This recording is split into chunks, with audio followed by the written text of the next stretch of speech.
Hi guys, I think you can guess what film I went to see last weekend. So I really liked the character Forky and wanted to have a go at making something that had him in it. So I printed myself off a little image of him, and I've got some modelling paste. And make sure you pick a modelling paste that's going to set really hard for him, otherwise he's going to break in this cake. Now I've just roughly cut out the picture of him, very roughly, so that I've got a rough idea of the shape. Oh, and I've cut him out a little bit wonky. So I'm cutting out the shape with a knife. I don't need the whole of the body because we're going to make him a rucksack. So he's going to be coming out of Bonnie's rucksack. And I've just put a little sausage kind of shape on the handle, stuck on with some water. It'll give him strength, but he also has a little line there as well on the film, I think. So work in the ends of the spork. Cut some little triangles out from the top. And I'm going to put him over a spoon. Now the big spoon was just a little bit too big, so I've just bent him over a teaspoon. I've put plenty of corn flour on the back so that he doesn't cling to the spoon. And we're going to give him a little bit of time to firm up. Now he's starting to firm, but you can see he's still not fully set, so I'm just going to be really careful with him. Just add in some pink edible dust for his cheeks with a dry brush. And then we're going to add a couple of circles of modelling paste for his eyes. So one big eye and one a little bit smaller. And I'll put links in the description box below the video to everything I've used for this. And let's roll out some blue. Now I'm using modelling paste, but for this bit you could probably get away with fondant. I'm going to cut it off about here. And let's just try and loop it together. Now this is going to be his mouth. Just give it a good firm press together there. And I'm just going to stick it onto his face with a bit of water. Rolled out a little bit, this time in red, for his eyebrows. And then let's go with a disc of black for each eye. So a bigger one in the big eye, slightly smaller one in the small eye. Stick them on with a little bit of water or edible glue. Then I'm going to put a tiny bit of white in each eye. Now if you prefer, you can paint it. I'm just trying to use tiny bits of modelling paste. You can see it's sticking to my Dresden tool rather than to the eye there. Okay, so I think we've got him about done. We'll add his arms later. So he's going to go to one side and set while we work on the cake. So I'm going to use a 13-inch cake drum. You can go bigger if you want. But my cake's not for anybody, so I don't want to make it too big, because it'll just be me eating this one. So I've cut out some pieces of cake, roughly 7 inches wide by about 9 inches long. Again, if you want to scale it up or down, you can do. So I've put one layer on, we're going to put a layer of buttercream in between, and then we're going to put another sheet of cake on that's exactly the same size. I'm just going to fill in the little gap there with a bit more buttercream all the way around. And I'm going to cut off the top half. I'm going to cut the edges at a slight slant. I guess it looks like the bottom half here, but when I turn it around, this is the top of my bag. So I'm putting a little bit of chocolate buttercream near the bottom of the bag, so the wider end, and then the offcuts from the top, I'm sticking on as a pocket. Then let's go to our top edge and just cut the corners off so that it's a little bit more rounded. Actually, I think my pocket might be just a little bit big. So I'm just squeezing that over because it just sits to one side of the bag. Then I'm going to put a thin layer of buttercream all over my cake. Now I'm getting a few cake crumbs stuck in my buttercream here. So if you're having the same problem, you can make your buttercream softer or put your cake in the fridge for a bit. Now we want our bag to look like it's a little bit open in the corner, so we're going to remove a layer of the corner of the bag. And then I'm going to use that offcut to just cut a small chunk out that's going to go where my pocket's going to sit on the side. Now I've not worried too much about the shape. It's more just going to make the pocket look padded. And then let's keep covering the cake in buttercream. So I've got a lot of crumbs stuck in this. It won't affect the flavour. And then just pop it in the fridge for 15 minutes so that the buttercream firms up. If you want to give it a second layer of buttercream, you can do. And I'm going to use some lilac ready to roll icing on this one. You can mix your own colours. So I've used some lilac and pale blue icing and I've mixed them together. So it's about 750 grams altogether. And then what I did was take a small amount and just made it a slightly darker shade by adding a bit of black to it. And the darker shade is going to be this corner section here. So we're going to roll it out thin, push it in place, and then cut all the extra off. Then the rest of my fondant I'm going to divide in half, saving half for the top and half for the sides. I'm going to roll a long sausage shape and we're just going to roll it out so it's a bit thinner, wide enough so it's the height of sort of the edges of my bag. I'm going to start at the side, taking it all the way around. Make sure it's sticking as you go. Give it a good firm press on in place. And round to where I've started it. Now the seam here is going to be a seam on her bag. So we'll cover that up and neaten it later when we add more details. And apologies for the fact my fingernails look filthy. They are stained with food colour again. So I'm just cutting now all the way around the fondant so that it's level with the top edge of my bag. So level with the top of the cake around the edge here, as well as the corner section. Now it's not very neat and tidy. Like I say, later we will tidy this up. If you want to add some texture, you can get loads of different texture mats. This is a sand texture one. Now I do have one that's a bit more fabric-like somewhere, but I couldn't find it today, so I'm going to use the sand one instead. Just put some little lines in so it looks like there's folds in the pocket. Now I'm going to decorate the board before I add the top to my cake, just because I want the fondant around the sides to firm up. So can you see I've just got some white and brown, and we're just kind of rolling it together several times. So can you see it gives me like this kind of wood grain effect, because I want it to look like it's sat on floorboards. So I'm going to roll it out, following the lines that I've got in my fondant. So you see that makes a really nice pattern for wood grain. I do have a separate video on wood grain as well if you want to have a look at that. It's quite an old video though. So I've just cut around the edge of the bag slightly, or a rough line for around the edge of the bag, and then we've just put that onto our board and just cut around the edges. Now I'm going to do this all the way around, trying to put it on in strips so that it looks a bit like floorboards. You can push in any extra lines with the ruler if you want. So just try and keep the lines straight so the floorboards look like they're all going in the same direction. And we'll just piece in that last bit there.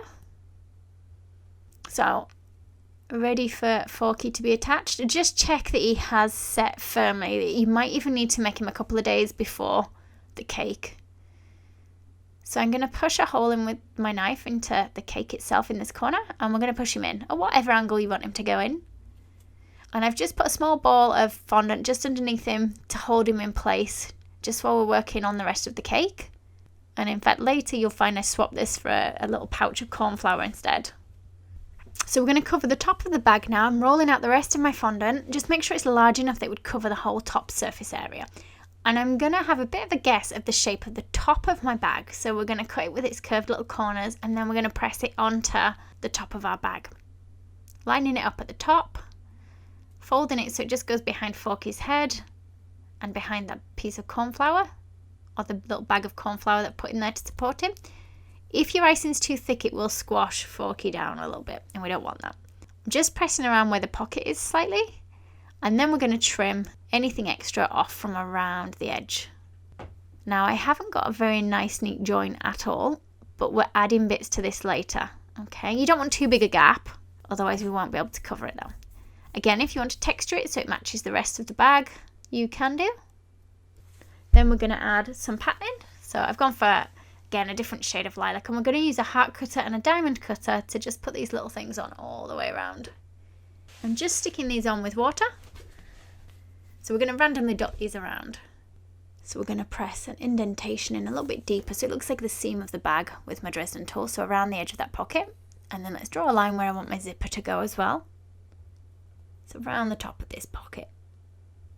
And I'm just putting a little line again. It's not quite in the middle, it's a little bit lower down. So keep putting your hearts and diamonds all over the bag, leaving a small section at the top of the bag where we're going to put her window later. So you can see the small section that I've left.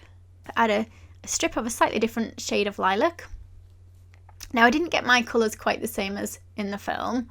I think I went a little bit pinker, or you'll see much later I went much pinker. I'm just adding a stitching wheel just for a bit more detail. And then we're going to make a little sunshine for the corner. So I've tried to cut the corner first so it matches with the bag. And then we're going to cut a circle out from that, or a partial part of a circle. And then I'm going to cut some little triangles. So let's stick this down in that top corner. Now I should have really made this sunshine a little bit smaller. It's bigger than it would have been in the film, I think. And then let's stick our triangles around the outside edge. Now in the film, this top bit of a bag is actually see-through. And I was going to try and make like a gelatin sheet that would be see-through, but I decided I was going to go for the easy option and just not make it see-through. So the rest of the detailing on her bag. You want a picky colour for the flower, and I've rolled out a thin pale pink piece as well. I'm going to cut a strip of green, a little bit of green for underneath the flower, and also some green leaves for either side of the stalk. Don't go too big with this. It's important that you check the size against the top of your bag because it has to fit on the top of the bag. And then I'm going to cut out around the flower, leaving a nice thick line of pink all the way around the outside edge. And I think, again, the flower on the one in the film looks a little bit different to this, but I thought this one would be okay for my cake still. So we're pushing it on, starting at the side of the pocket, and it kind of goes up into that little window bit. And I'm just going to go around the edge again with my stitching wheel.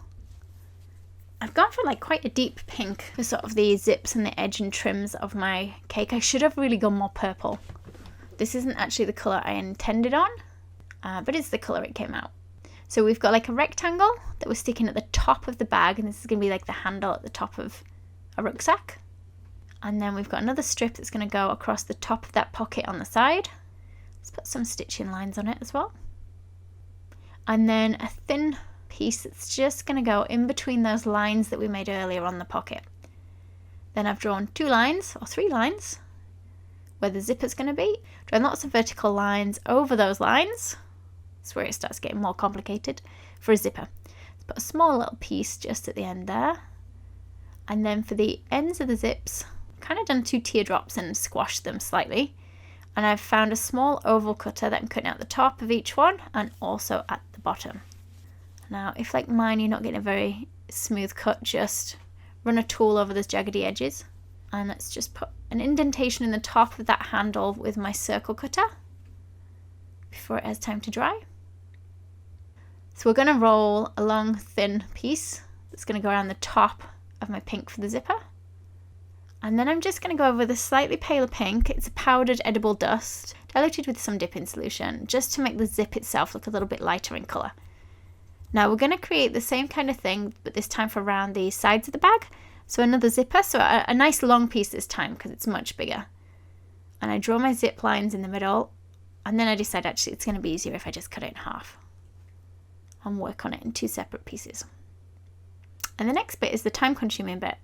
So I put lots of little lines in the top on both pieces. Okay.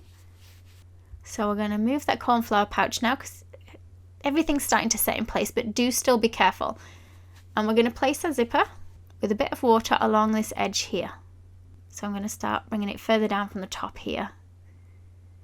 Okay, and the same on this side. Now really you should start your zipper where the join is on the fondant, the lilac fondant underneath. And I forgot this, so I did try to stretch it further around later on.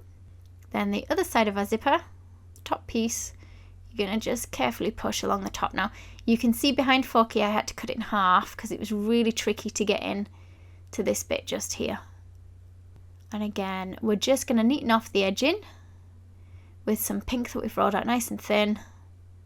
And we're going to do that on the top as well as the bottom. Now a thicker tube of pink for the edge of the bags. Probably a bit thicker than I should have gone. Do the same on this side. This side I've gone a little bit thinner. And then we can add those little zip pieces that we made earlier. They have actually started to go firm already. Now, if you find any of your fondant is too soft for the bag, just mix some Tylose in, especially the bit above Forky. You'll find that if it's very soft, it will flop and it won't set. So if you add a little bit of Tylose to the fondant, it's going to set and not squash Forky. So you can put any stitching lines you want then into the bag anywhere. And we're just going to roll some pieces for the bottom, sort of the straps that might be just poking out from underneath the bag. And then let's go for a thicker piping, a thicker snake shape around the top and bottom edges of the bag. Now I can put my other zipper on, just like we did the first one. So just kind of folded some red modelling paste now for his hands. So I folded it to make 3 loops and then leave a bit on the edge for his arm. And we're going to stick them to the bag with water and then kind of push them behind his body. Then we're adding some smaller pieces just kind of around his neck so it looks like it's wrapped around him even though it isn't. And I just need to paint some metallic colour just on these little round bits at the top. So I'm going for a silver. And then I'm just going to lighten my zip. So again, it's just the same edible pale pink paint that we used earlier. So try not to go all over the place with this. If you prefer to just leave the zip one colour, you can do, that's fine, it's up to you. And I think that's about it. I think we're all finished. You can neaten off your cake board with a bit of ribbon around the edge. So I've gone for a nice lilac that matches my bag. And of course you can change the colour slightly. I really did enjoy watching Toy Story 4 and I loved Forky, so I couldn't resist making something with him in. And if you keep an eye out next week, I'm also making a Bo Peep cake for YouTube too. Thank you for watching. If you liked the video, be sure to hit the thumbs up button and leave me a comment below. You can see more of my tutorials by clicking on the images on screen now. If you haven't already, make sure you click the subscribe button to stay up to date with my future tutorials. There are also links in the description box below where you can find me on Facebook, Instagram and more.